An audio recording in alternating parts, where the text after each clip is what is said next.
యేసు రక్తమే జయం పరిచర్య ప్రైజ్ ద లార్డ్. ఆగస్టు 31వ తేదీ 2024. ఈరోజు దేవుని వాక్యము, ఆపత్కాలమందు యెహోవా నీకుత్తరమిచ్చునుగాక, యాకోబు దేవుని నామము నిన్ను ఉద్ధరించునుగాక. కీర్తనలు 20వ కీర్తన 1వ వాక్యము. దేవుడు మనకు ఆశ్రయమును దుర్గమునై ఉన్నాడు. ఆపత్కాలములో ఆయన నమ్ముకొనదగిన సహాయకుడు. ఆపత్కాలమందు యెహోవా నీకుత్తరమిచ్చునుగాక అను దేవుని మాట ప్రకారము నీవు నాకు ఉత్తరమిచ్చువాడవు గనుక నా ఆపత్కాలమందు నేను నీకు మొరపెట్టుదును అని దావీదు కీర్తనకారుడు చెప్పుచున్నాడు.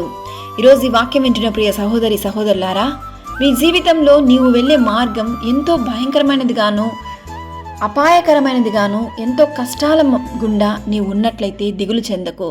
ఆపత్కాలమున నీవు నన్ను గూర్చి మొరపెట్టుము, నేను నిన్ను విడిపించెదను, నీవు నన్ను మహిమపరచెదవు అను దేవుని వాక్యం ఈ దినాన నిన్ను బలపరుస్తుంది. ఈరోజు నీవు ఏ పరిస్థితిలో ఉన్నా దేవునికి మొరపెట్టుము. విశ్వాసమైన ప్రార్థన నీ స్థితిని మార్చగలదు.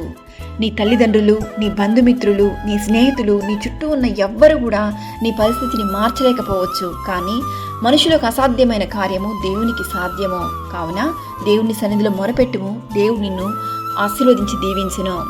బీదలను కటాక్షించువాడు ధన్యుడు, ఆపత్కాలమందు యెహోవా వానిని తప్పించును. కావున నీ పూర్ణ హృదయంతో దేవుని వైపు తిరిగిన ఎడల ఖచ్చితంగా దేవుడు నిన్ను ఆపత్కాలమందు ఆదుకొనును, నీకు సహాయముగా ఉండును. నీ ప్రార్థనలన్నీ యెహోవా సఫలపరచునుగాక. సకల ఘనత మహిమ ప్రభావములు యేసయ్యకు మాత్రమే కలుగునుగాక. ఆమేన్. God bless you.